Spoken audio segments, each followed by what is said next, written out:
Okay. ¿Ven mi pantalla? Sí. No. ¿Cómo que no? Tienes que meterte en la videollamada. Sí, profe, sí se ve. ¿Cómo Sí, así? se Ah, ve. ya la vi. Ok. Pero se ve chiquito. No te preocupes Tienes que Ya, darle ya. grande, Boban, el pantalla grande. eso se va a Ya ampliar, vi. no te preocupes. Eso se amplía. Bueno, estamos en sistemas operativos, ¿verdad? Dependiendo del tipo de sistema operativo, se llaman distribuciones, versiones, o ¿cómo es? Distribuciones, versiones, o ¿cómo se llama? En el caso de Linux tiene derivados. Ok, vamos a empezar. Ajá. Vamos a poner un poco más grande la cuestión. Red Hat y Fedora son el mismo fabricante, es Linux, ¿verdad? Red Hat es privativo, ellos cobran por los servicios y Fedora es la parte de software libre. ¿Qué pasa? Que lo que sale mejor en Fedora lo pasan a Red Hat y lo venden. CentOS es un sistema también muy bueno para servidores. Debian es uno de los primeros, creado por Ian Murdoch. Ubuntu, Debian sirve para servidores más que para escritorios. Ubuntu es un derivado de Debian cuya distribución sirve para escritorios, pero en el caso de que quieren hacer lo que llaman crossover, es decir, pasar de un sistema operativo a otro, Linux Mint es recomendable porque tiene las ventanas muy similares apaguen los micrófonos, tiene las ventanas muy similares a Windows, sin embargo, deriva de Ubuntu, que a su vez Ubuntu deriva de Debian, ¿verdad? OS X, Windows en todas sus versiones, desde la 3.0 hasta ahorita la 11, ¿verdad? Tenemos Linux como algo general porque son muchas distribuciones. SUSE trabaja con RPM, ¿verdad? RPM es una manera de empaquetar las aplicaciones. Tenemos por esta parte ahorita Sun Microsystems, HP e IBM que trabajan con Unix. Unix es de donde deriva Red Hat, todo lo que es Linux, ¿verdad?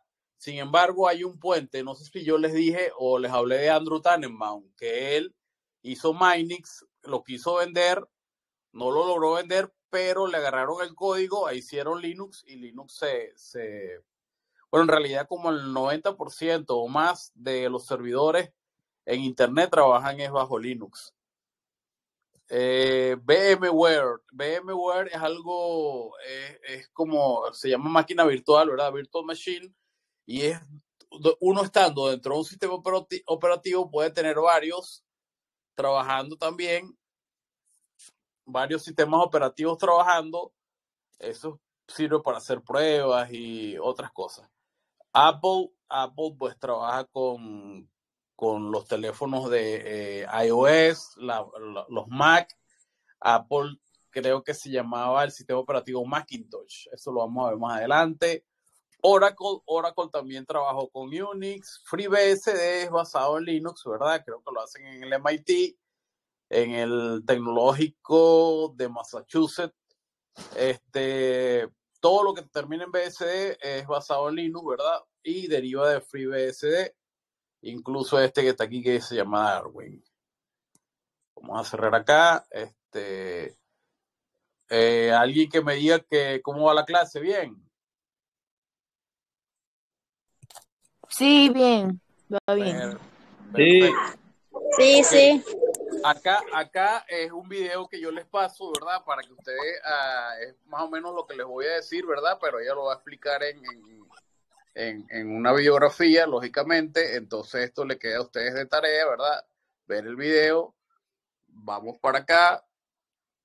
Vemos, William Stallings en principios y diseños internos de sistemas operativos, nos dice que un sistema operativo es un programa que controla, ¿verdad? Es un gestor. ¿Qué controlaría? Bueno, fácilmente controla lo que es hardware y software. Es decir, es el puente entre la parte tangible y la parte intangible y administra estos procesos. ya sean en cola, por lote o uno a uno. Eso lo vamos a ir viendo más adelante. Posee una interfaz, lógicamente. Bueno, conveniencia. Fíjense que hay muchas distribuciones, versiones, derivados y, bueno, otras cosas, ¿verdad? Entonces, uno elige de acuerdo a su conveniencia. Quien le guste, por ejemplo, el iPhone, trabaja con iOS, ¿verdad? Si le parece cómodo. Pero quien le guste y trabaje con Linux también podría pasar su teléfono con Android, ¿verdad? Que es algo muy similar. El sistema operativo que sea más cómodo en cuanto a uso. Eficiencia, ok. Un sistema operativo debe gestionar recursos de forma eficiente, ¿verdad? Debe administrar los recursos de forma eficiente para lograr su meta, que es el proceso de entrada y salida de información. Habilidad de evolucionar. Ellos, en su kernel, tienen programado una parte que avisa cuáles son las interrupciones, avisa los errores, y estos son enviados directamente a los fabricantes. Por ejemplo, en Windows, cuando se está actualizando la máquina, ella está enviando errores, ¿verdad?, que ocurren en el sistema operativo. Eso es para las mejoras. También, cuando se vuelve a actualizar la máquina en otra instancia, están enviando parches de seguridad que corrigen esos errores. Entonces, por eso tienen la habilidad de evolucionar. Lo mismo pasa con Linux. Adelante. Lo mismo ocurre con Linux, ¿verdad? Que cuando ocurre un error, pues se le envía a los desarrolladores, en este caso de software libre, y bueno, ayudan a evolucionar el software o sistema operativo que, en el caso de Linux, pues muchos tienen una distribución con 2 versiones anuales. Es mucho más rápido su evolución que Windows, que sale cada 2, 3 años un Windows diferente. Diferente no, más nuevo. ¿Qué tal va la clase? Profe, una pregunta, ¿cuántos trabajos son? Bien. ¿Cuántos trabajos son que hay que realizar? Para la Porque yo evaluación. Ajá. Bueno, primero debería estar pendiente de la clase y yo después le digo la evaluación, pero va a ser un examen, guía. Va a ser un examen, ¿oyó? En línea.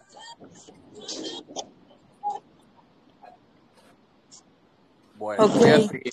Ok. Sistema operativo como gestor de recursos, ya lo habíamos dicho.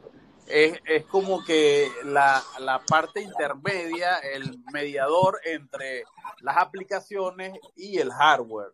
Es decir, se encarga de controlar todas las funciones de ellos. Es decir, si una aplicación necesita tanta memoria, la pide. La memoria, lógicamente, RAM o de disco duro, hardware, y la aplicación recibe o se le es permitido almacenar. Bueno, funcionan de la misma manera que un software informático. Lógicamente, es una aplicación que consta de un kernel. El kernel tiene por decir, las instrucciones primordiales para el control de una máquina, tanto en su parte tangible e intangible, es decir, software y hardware. Ok, tenemos gestión, incluye. Bueno, lógicamente controla la entrada y salida de información, ya lo habíamos dicho.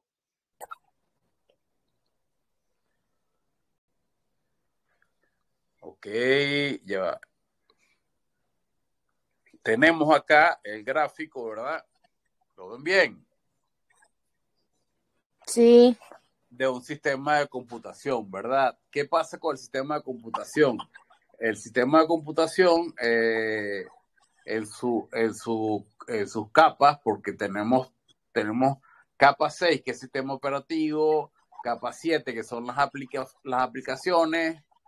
Entonces tenemos que el sistema operativo ocupa per se un espacio en memoria, tanto en disco duro como en RAM, ¿verdad? Controla los procesos, que es a través de los procesadores. Vamos a ver lo que es asimetría y simetría en cuanto a los procesos, pero eso luego controla las entradas y salidas tanto de los dispositivos de entrada y salida, valga la redundancia, como monitores, printer, cámaras digitales, todo eso, ¿verdad? También controla el almacenamiento, ¿verdad? Habíamos dicho que ocupa un espacio, ¿verdad?, dentro del disco duro para almacenar. Aquí tenemos en azul la parte de sistema operativo, la parte de los programas con la cual se trasega la data, ¿verdad? Todas las aplicaciones que tengan inherencia en guardar tienen que pasar a través de el control del sistema operativo.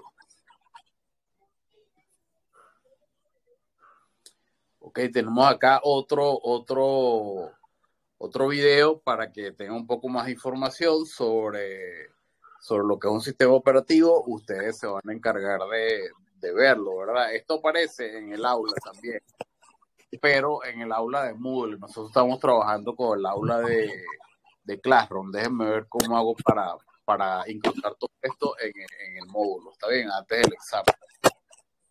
¿Quién está dando sus golpes ahí? Ok, acá tenemos... Marian, apaga eso. Ajá. Y lo apagó, está bien. Ok, desarrollo de programas, ¿verdad? ¿Por qué los sistemas operativos sirven para desarrollar programas? Bueno, porque ellos en sí tienen editores de texto. La base de la programación o del desarrollo de software tiene incidencia en los editores de texto. Para Linux es VI, Nano, Emacs, Sublime. Hay muchos editores de texto. En Windows está VS Code, está, ¿cuál es el otro? Atom. Hay varios, hay muchos editores de texto que son como que la puerta de entrada al lenguaje de máquina a través del compilador.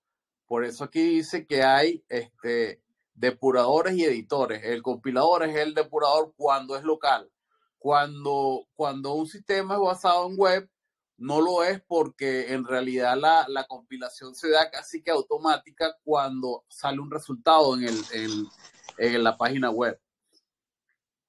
Ok, tenemos que una de sus funciones es ejecutar programas, lógicamente, y controlar la entrada y la salida, controlar el acceso a dispositivos de entrada y salida, apagar el micrófono. Préstame, yo lo cambio. Dame un segundo. ¿A comprar algo? Epa, que apague mi teléfono, que escucha todo. Estás loca, yo no tenía el micrófono prendido, estúpida. Es el otro pendeja. No pelee aquí que esto va a grabarse, ¿está bien? Deben de decir grosería. Bueno, se está grabando en realidad. La grosería, Juan Mari. Ok, facilidad de evolución del sistema operativo. Ya lo hemos hablado, ¿verdad? La facilidad de evolución, ¿cierto?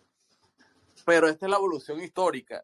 Ellos, como sistema operativo, ok, hay una fase en los 40 a los 50 donde trabajan con electrónica, que estuvo al vacío. Es decir, lo que simula un sistema operativo en realidad es una circuitería, ¿verdad?, que va a procesar información.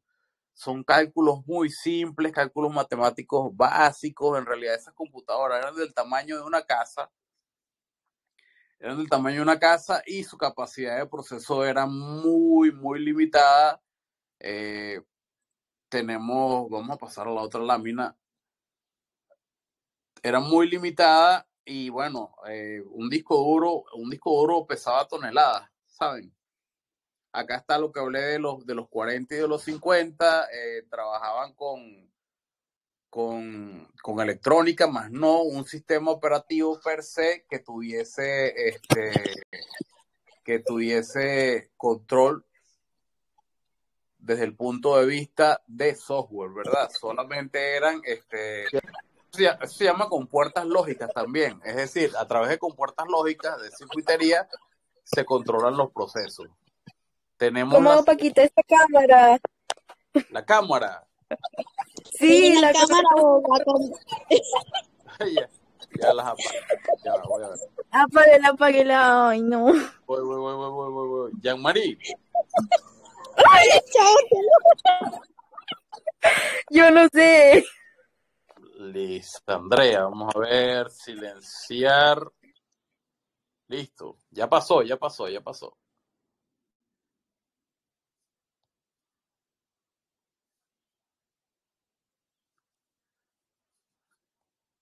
Ok,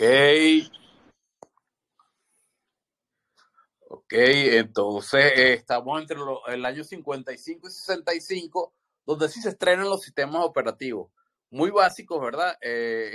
Tenemos como el primero el GM-OS, ¿verdad? GM por General Motors y OS de sistema operativo. General Motors le da ese sistema operativo a la IBM en su máquina 701. Esto en los años 50, lógicamente, ¿verdad? Su proceso por lote. El hecho de que el proceso sea por lotes, ¿verdad? No quiere decir que es un multiproceso. Ahorita vamos a ver eso. Sino que, bueno, se hacía una cola para procesar la data. Tercera generación. Acá empieza un poco a la generación anterior. Estábamos hablando de computadoras que solamente tenían acceso a empresas y gobiernos por lo limitado o sea, por lo grande del espacio y porque o sea, no había razón de usarlas en casa, como ocurre a partir del 65 a los 80, que todavía están limitados, pero empiezan empieza su auge, pues, como sistemas operativos de computadoras de escritorio. Tenemos que estos sistemas operativos, lógicamente, controlan las unidades de proceso, que son el CPU, ¿verdad? Hacen múltiples trabajos, múltiples tareas. Tenemos que su memoria es muy precaria, es decir, estamos hablando de 4K, estamos hablando de 18 bits. Cada bit es un carácter y manejar ese tipo de data arrojaba mucho dinero para su manejo, ¿verdad? Sin embargo, pues vamos al auge de la computación, que se da de la mano de la eliminación de los tubos al vacío, toda esa serie de cuestiones electrónicas que eran grandísimas, y empezamos a pasar a una circuitería basada en circuitos integrados, en resistencias, en condensadores que son mucho más pequeños que la circuitería electrónica de antes. Aquí me equivoqué porque lo puse 2 veces, está bien. Al mejor cazador se le va la liebre. Ok, tenemos acá, ¿verdad? Que la cuarta generación de los 80 a la actualidad, claro, acá la actualidad, esta bibliografía me dice que a la actualidad el más usado es el Windows XP. Lógicamente, estamos usando más acá en Venezuela el Windows 10, el 7, pero el 7 no tiene protección de alguna manera porque ya fue eliminado de Microsoft. Ustedes me dicen, y profesor, ¿y cómo pongo un Windows 10 en mi canaimita? Sí se puede. Hay versiones en internet de Windows 10 que hacen que una canaimita camine. Lo que no se ha logrado todavía es un Windows 11 que camine en una canaimita, pero sí hay Windows 10. Lógicamente le quitan una serie de prestaciones, ¿verdad? Para que puedan rodar con 2 GB de RAM y su capacidad de proceso, pues. Entonces tenemos que, bueno, a partir de los 80 viene el auge del computador personal, Microsoft con el MS2, ¿verdad? Si saben lo que es un terminal, no, ¿verdad? Les debo esa. Un terminal es bueno, hay dos tipos de terminal. Un terminal es en un sistema operativo donde uno escribe líneas de comando, es decir, uno prácticamente dialoga con la máquina escribiéndole comandos que ya están preprogramados dentro del sistema operativo. Eso estamos hablando de MS2 y Linux. Linux ya también trabajaba con comandos en línea, ¿verdad? Porque derivaba de Unix, uno de los sistemas operativos que se usaba en esa época también, o sea, antes de los 80. Empezamos a hablar de mini computadoras, microcomputadoras, computadoras personales. Empezamos a hablar luego de Windows 3, Windows 3.1, 3.11 era el de redes, Windows NT, Windows 95, 98, ahí empieza. Dígame, empieza el auge de Internet, ¿verdad? Entre 95 y 98. Bueno, en realidad mucho antes, pero los navegadores eran Mosaic y Netscape, ¿verdad? Acá en el 95, Microsoft hace una jugada monopólica, vamos a decir que es un monopolio donde el navegador, el sistema operativo viene con un navegador que se llamaba Internet Explorer, que ahorita es el Edge. Pero eso fue un monopolio que fue aceptado. Pero si no, otras empresas de navegadores hubiesen, digamos que tenido más chance. El Apple con su Macintosh sale al mercado, lógicamente. Tenemos que, bueno, la Commodore 64, que fue la computadora que, no sé si ustedes han oído hablar de Atari, sus papás jugaron Atari por casualidad. Sí. Ok, la empresa que hacía los Atari creó una computadora que se llamaba Commodore 64. 64 es la memoria, 64 bits. Una memoria, estamos hablando de una memoria muy pequeña, ¿verdad? Pero era eso, un Commodore 64, y bueno, empezaron a salir gran cantidad de máquinas y competir, y bueno, estaban ambos sistemas operativos en la pelea, el MS2 de Microsoft y la gente de Apple, que estaba trabajando también, creando el ratón, creando una serie de avances que, bueno, luego hasta la hora actual se mantienen y han ido evolucionando. Vamos a ver un poco la estructura de un sistema operativo, ¿verdad? Tenemos por el número de usuarios, perdón, tengo gripe. O sea, hoy no hubiese podido ir de todas maneras, ¿saben? Tranquilo, profe, tranquilo. Ok, por el número de usuarios, tenemos monousuarios y multiusuarios. ¿Quién me puede explicar qué es eso?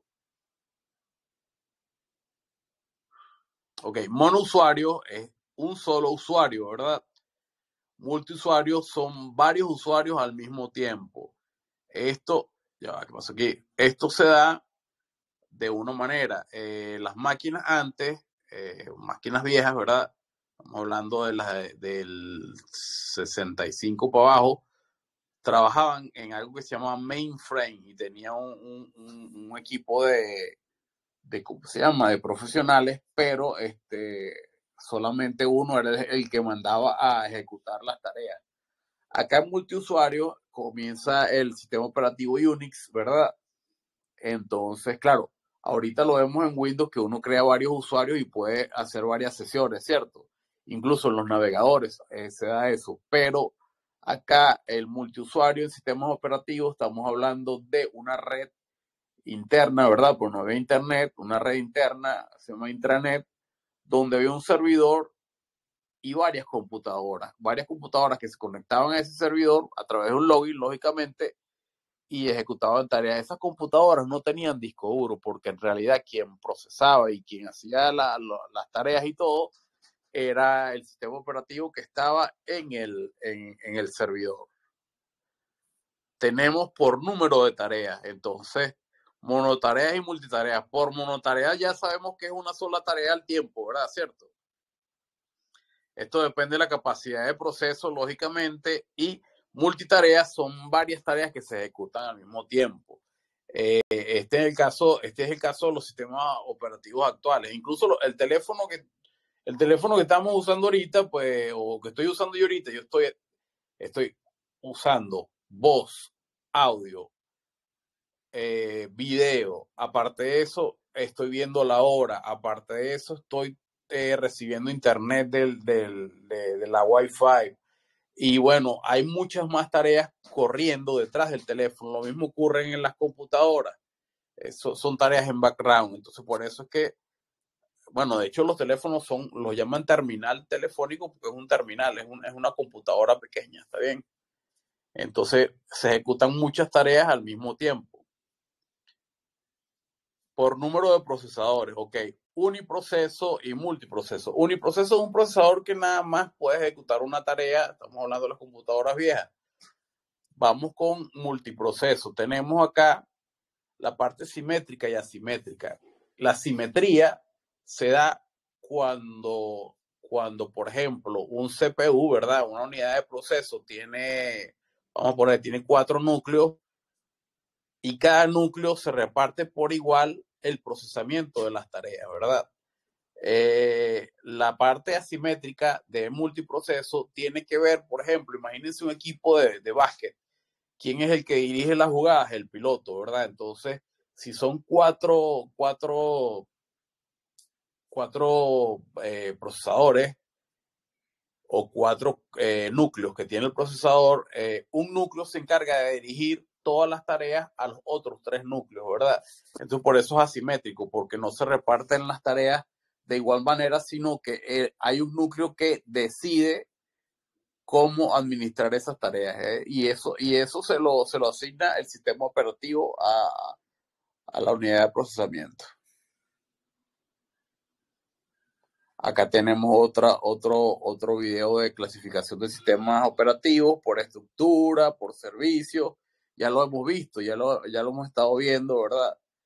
Y en la forma que ofrece su servicio. Los invito a ver, ¿verdad? Aunque vamos a chequear la estructura, ¿verdad? Un poco para ver en gráfico qué es lo que es un sistema operativo. Ok, el sistema operativo tiene su corazón o núcleo, por eso se llama core. Si han visto que hay Core 2 Duo, Core tal, Core X, incluso los teléfonos tienen Snapdragon Core no sé qué cosa. Bueno, es porque es un núcleo que tiene instrucciones, el kernel. Está bien. Y estas instrucciones sirven para controlar el sistema de archivo, la memoria principal, la memoria secundaria.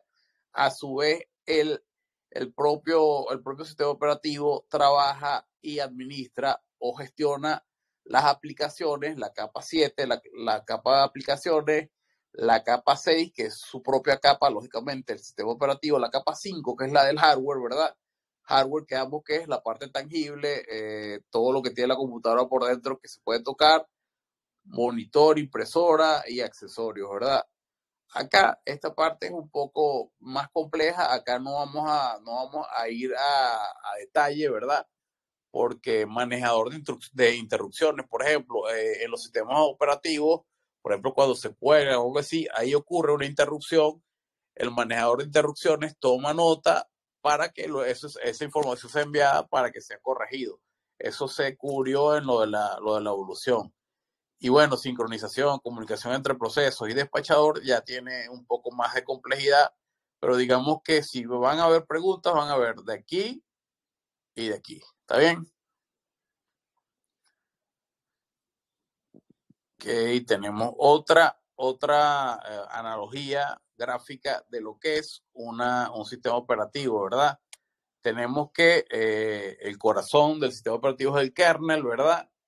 Entonces él se encarga de mediar entre el hardware y el software. El software son las aplicaciones, siendo el sistema operativo también un software, y el hardware sería memoria, los dispositivos y la unidad de proceso central, que es el procesador que tiene núcleo. ¿Está bien? Bueno, yo creo que ya nos vamos despidiendo. Llevamos que como media hora, muchachos, sí, ¿verdad? 35 minutos ya. Imagínate cómo se va el tiempo. El kernel, bueno, el kernel ya lo expliqué, es un programa de ordenador que es el núcleo del sistema operativo, gestiona, controla, eso lo pueden leer ustedes. Mira, bootloader. Bootloader es importante, ¿por qué? Porque podemos tener varios sistemas operativos en una máquina, ¿verdad? Y el bootloader, que lo tiene uno de esos dos sistemas operativos, es quien permite una interfase para que pueda el usuario elegir cuál de los dos sistemas operativos va a arrancar. Bueno, gestiona interrupciones como las hablamos hace rato, realiza sus tareas, lógicamente, ejecuta procesos, gestiona, es un poco ¿cómo se llama? Lo que hemos hablado. Ok, para atrás, la bibliografía para que se den cuenta un poco se tomó de sistemas operativos modernos de Andrew Tannenbaum. Andrew Tannenbaum es uno de los sabios en cuanto a sistemas operativos. Fue el creador de Minix, que derivó en Linux, luego que Linux tomó esos códigos y los liberó en Internet y bueno, se apoyó en varios programadores para sacar Linux. Tenemos de Abraham Silverchats, concepto de sistemas operativos, y arriba, la primera lámina, teníamos otro autor, no lo recuerdo. Bueno, muchachos, ahorita voy a abrir una ronda de preguntas, ¿verdad? Déjame ver cómo hacemos. Ok, aquí alguien solicitando permitir hablar. Mentira, yo no. Mira, pero lo que pasa es que cuando levantan la mano solicitan hablar. Bueno, voy a dejar de No, grabar. no sé, ese muñequito estaba ahí, salió solo, yo no le di a hablar. Ah, ok. ¿Y quién tiene pregunta? Yo, Ok. esto es un examen, de este tema es un examen, ¿verdad? De este tema un examen, claro que sí. Y bueno, ahorita lo que termine de subir el video de esto que estamos haciendo, les voy a subirlo a las redes sociales que me la deben, ¿verdad? Tienen grupos de 4 y de 5, ¿cierto? ¿Ya los hicieron? Ajá. ¿Y ya crearon la cuenta? A mí me salió cuando fui a hacer, pero no supe cómo hacerlo. ¿Qué, Voy profe? a ¿Qué? decir, No entendí, profe. ¿Qué pasó? Ok, no, esto va a ser evaluado lógicamente en un examen, es el módulo 2, pero desde el primer módulo yo les hablé de trabajar redes sociales con cuestiones que tengan que ver con veterinaria, ¿verdad? Entonces, ahorita les voy a pasar unos videos para que vean a tres estudiantes anteriores a ustedes que explicaban qué temas eligieron para montar en sus redes sociales.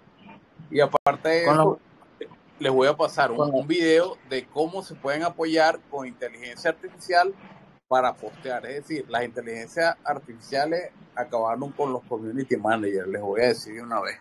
Eso ya dejó de ser una profesión. Profe, una pregunta. Profe, eso no se llama chat GTP, ¿no es?